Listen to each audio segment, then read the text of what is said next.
Hi, and welcome to another edition of Striker's Best Bets. Piere, welcome. We haven't seen you in a week. Are you keeping well? Any news on the horizon for us? Yes, very well. Still enjoying the job. We Oh, did, that's the main thing. so we did catch the PA last week. Absolutely. I think we doubled up a couple of times as well. But anyway, as you know, I try and make it as small as possible so that you can add in your own numbers, and well, hopefully you can catch it for small money. Yeah, that's what it's all about. It's obviously all about the gamble, but we want to win. Okay, that's what it's all about. So on Saturday, we're previewing Turffontein on Saturday. And it's a special day at Turffontein. It's the St. Lawrence's Children's Havens Charity Race Day. World Sports Betting has thrown its weight around St. Lawrence House for many, many years. We're one of their main sponsors on the day. And we look forward to being with the children on the day. They contribute a lot of money towards education of these kids, where they put 4 or 5 of them through varsity, and the balance of the money goes towards the well-being of the kids. So it's a very special race day on the whole, but it's very special to us at World Sports Betting, where our COO Reino Duplessis has always backed this race day, and our CEO Warren Canis this has been very dear to their hearts. So I'm going to be there. I'm going to be representing us to say thank you to the organizers that put all of this together for doing this for the children of South Africa, which is very, very important. Yeah, it's very nice to hear. Absolutely. Piere, I think we're going to do as normal. We're going to go through the betting. We're going to start in race 2, and we're going to move on to race 9. Obviously, Piere will give you selections at the end of it. 3 slides will come up. But again, we reiterate, okay, these are just his fancies. If you studying the races, and if you want to add, it's always advisable to add in your own fancies, because although Pierre's been around the block many, many times in racing, each punter's got their own perspective of reading a race. So let's move on, Pierre. So the second race, let me read out the betting. They're betting 22 to 10, a horse called Rebel Rouser, number 8. 28 to 10, number 1, Highwayman Harry. 9 to 2, number 2, Willow Charm. And number 7, Savaji. 6 to 1, number 3, Tiger's Captain. 7 to 1, number 6, Brave Warm. And 25 to 1 and better the other. Or the rest, should I say. All right. For the bar pot, it's a very small field. So even if 1 or 2 of the first timers can run, I think if you put a racehorse in as a banker, you could get away with it. I'm going to go with number 1, Highwayman Harry. He's drawn 1, which is not in his favor, but it's a small field, so you shouldn't be too far on the inside. Why I like Highwayman Harry? Firstly, he's got the highest merit rating in the field. But if you look at that deeper into it, he ran behind Split the Eights, which we know has done exceptionally well, even though well beaten. Then ran second to Errol Flynn. We know he won a very impressive race the other day. And then last time out, got beaten 14 lengths. I know it sounds crazy, got beaten by many lengths. But he was pulling on that day. So maybe coming back to a sprint is more in his favor. If you don't want to bank him, then maybe just follow the money on a first timer. I suppose Rebel Rouser from the Sean Terry yard. If money comes for him, I would. For her, then you should include her, because when a big stables had many winners, then they've got a good comparison in the mornings how the horses work. So obviously, if the Terry yards had, say, 5, 6, 7 unraced horses coming through to win, and this filly beats them, then it's a good indication of how good she is. So you could put in the 1 and the 8, or just banker the 1.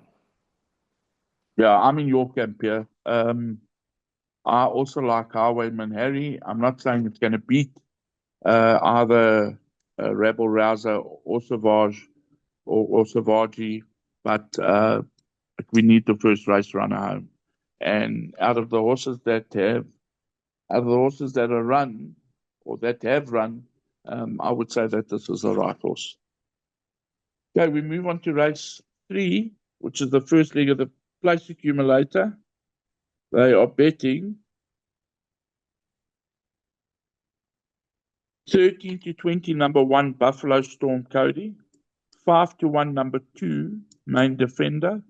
5 to 1, number 5, Chrome Tourmaline. 6 to 1, number 6, Karate Kid. 15 to 2, number 4, Armin C. And 8 to 1, William Robertson. Yeah, it's a pity that these fields are so small, but what can you do? If there aren't horses, there aren't horses. I'm going to go with number 1, Buffalo Storm Cody, drawn 1, which is once again not in your favor, but it's a very small field. So that shouldn't be a problem. He's the best handicap horse in the race, and he deserves to be favourite. And I would bank him in the bar pot and the place accumulator. Yeah, his rating is 132, and he's well in at the weights in terms of weight. That last run in Cape Town, I don't know what went wrong. He got left slightly. He was never traveling well. My only concern, and it's not a huge concern, but my only concern is that he traveled. He's now back in Gauteng, but he is the best horse in the race. He's done nothing wrong. He's 3 from 3 course and distance. He's 4 from 5 over the course. He really is a proper racehorse.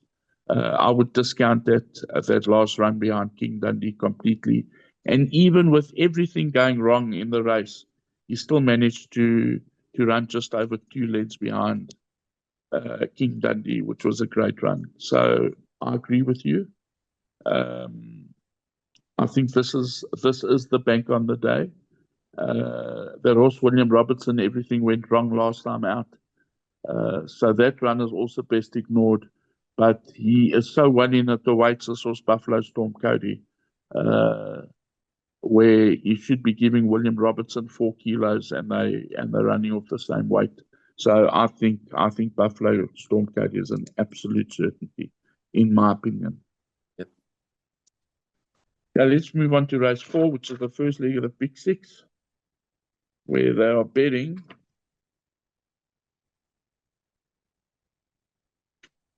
2 to 1, number 4, Inflame. 22 to 10, number 1, Poet's Warrior.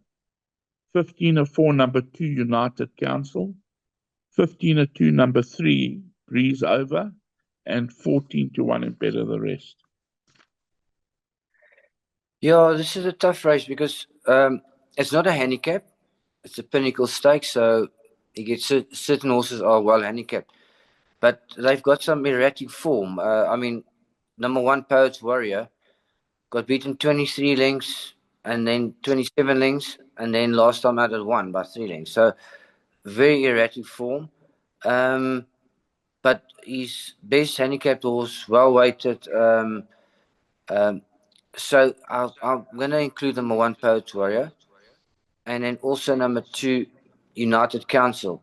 The other horses are all actually under sufferance. They should be carrying less weight than they are carrying. Even though they're all carrying 52 kilograms, they are carrying less weight. They should be carrying less weight. Obviously, Inflame, the favorite, he's an improver. but he's under sufferance at the weight. The jockey's carrying 1.5 kilograms overweight as well. For that reason, I'm going to cut it down to the 1 Poets Warrior and number 2 United Council.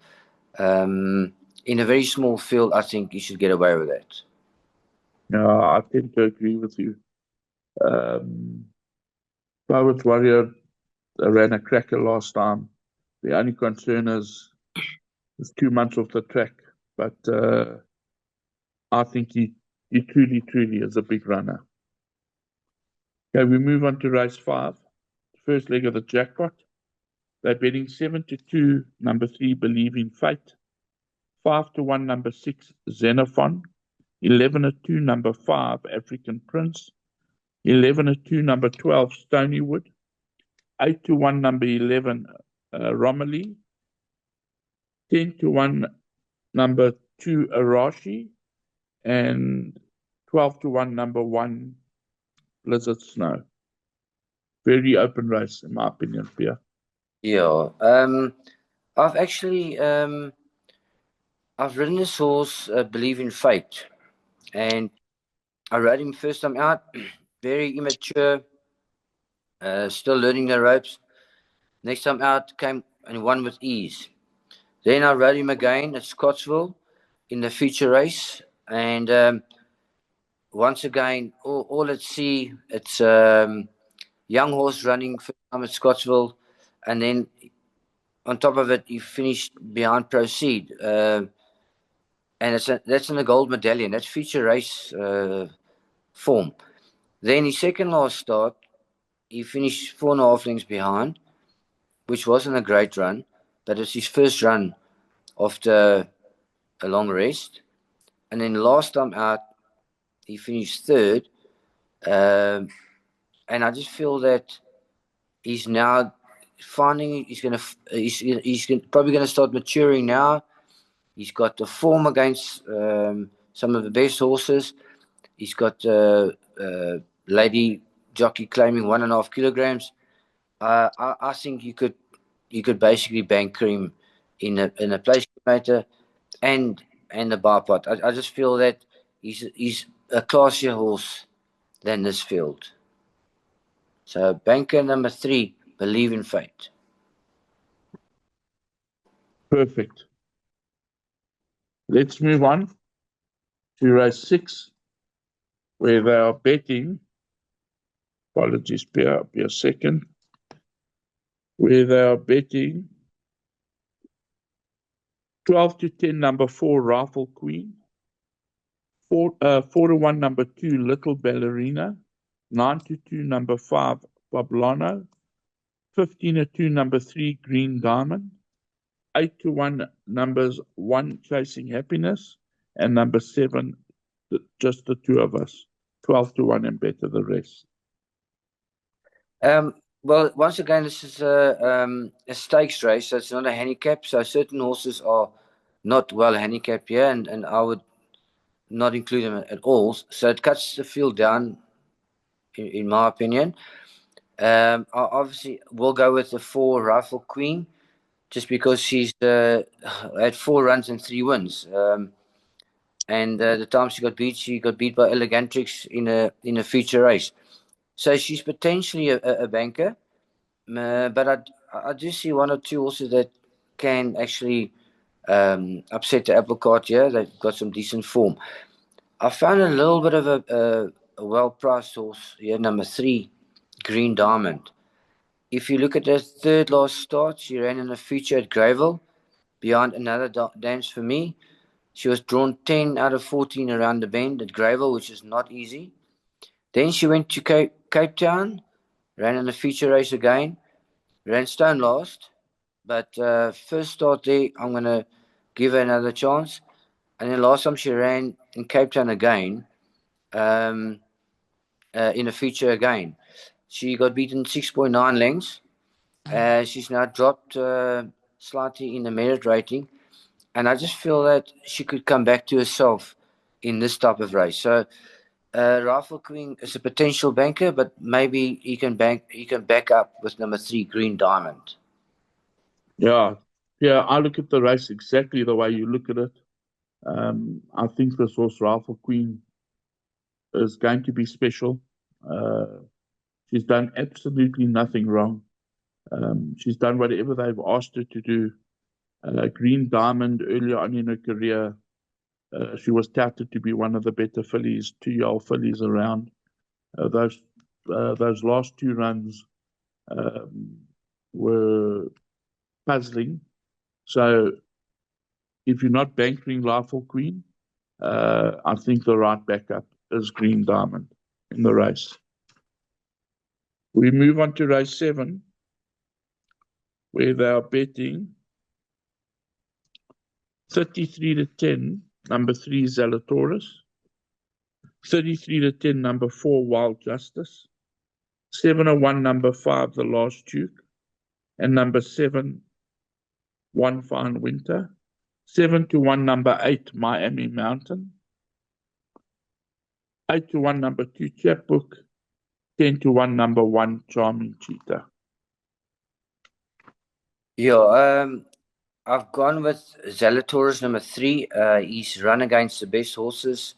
Obviously, he's run against the Last Duke, who beat him last time out. So I'm going to include Zalatoris and number 5, the Last Duke.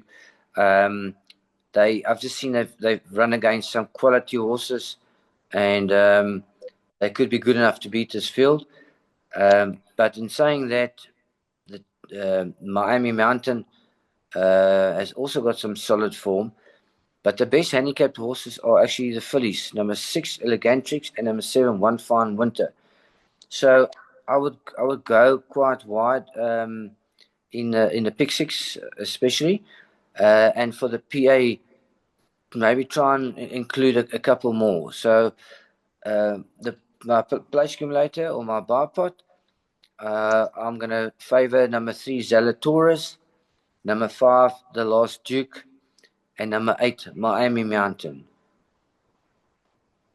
Yeah, I tend to agree with you. But we mustn't lose sight of the fact that the Durban horses have been coming to Joburg and doing very, very well. So this horse, Wild Justice, another horse that's done absolutely nothing wrong. Yeah, 5 runs full. He just loves the Manga Kamala. He's 3 from it. He's got the draw. He should be fit. His last run was the 25th of Jan, which was about 3 weeks ago. So I make him a big runner. If you like Zalatoris, then in my opinion, you got to love the Last Duke because they met. The Last Duke beat it by just under half a length, and it's 2 kilos better off at the weights. So if you like Zalatoris, I'm not putting you off Zalatoris. I think Zalatoris is a huge runner, but then you got to put in the Last Duke and the source Wild Justice is most certainly not out of it. He's done nothing wrong, Piere. Well, and the Last Duke, he's how can I say, lightly raced. He can probably more improvement than Zalatoris in any case, and with a 2 kilograms turnaround, he should actually finish in front of Zalatoris. Yes, but I liked that last run of Zalatoris very much. So for me, I make it an absolute 3-horse race, 3, 4, and 5. Okay, we move on to race 8, Piere, where they are betting. They are betting 7-2, number 5 Aquarius, 15-4, number 1 Too Late My Mate, 4-1, number 9 Reese's Wish, 9-2, number 3 Scarlet Heart, 5-1, number 2 Princess Ilaria, 13-2, number 8 Into Dancing, and 12-1 and better the rest.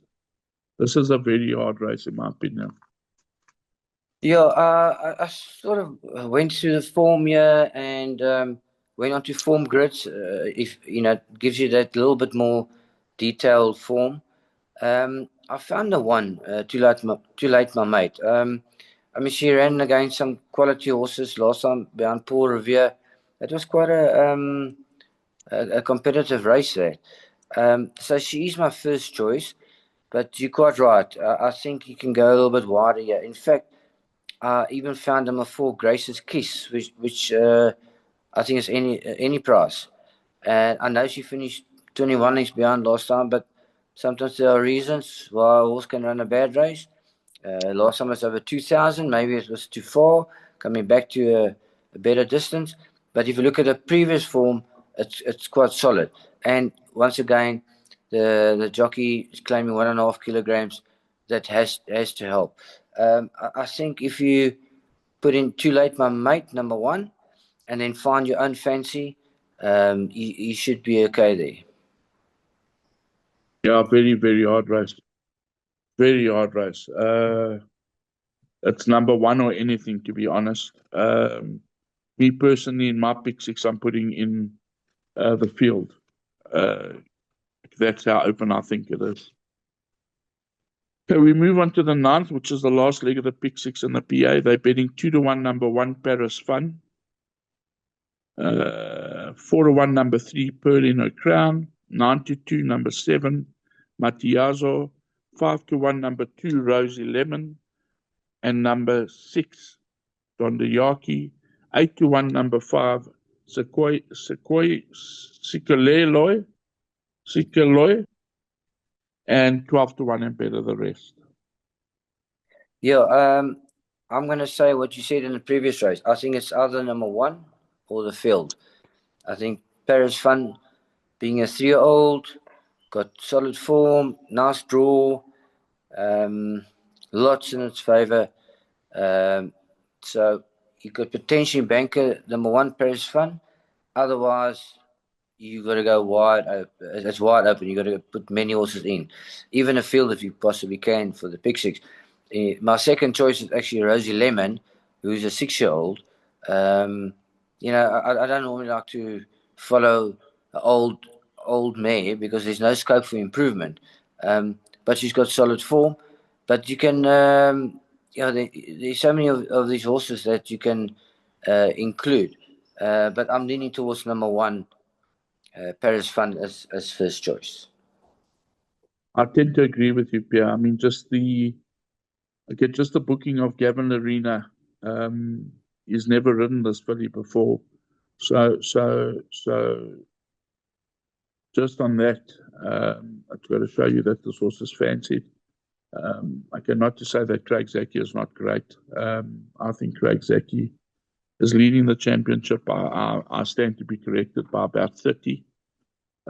He's opted maybe, I don't know if he opted for Matiazo because he's ridden that on its previous 2 occasions, or if the Piere Yard gave Gavin Larena the choice to ride this horse. So I like this horse Paris Fun, and I like it very, very much. I don't think there's anything else in the race other than Matiazo and maybe Rosie Lemon in the race.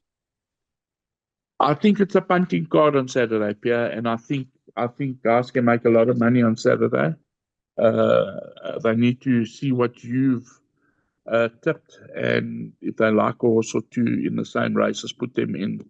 But I really, really think that Saturday is straightforward.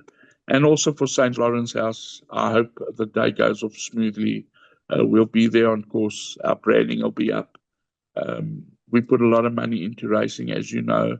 We back a lot of charities, a lot of organizations, and it's all about giving back to the community. Whether it be the horse community or whether it be any community, it's about giving back, and that's the most important thing.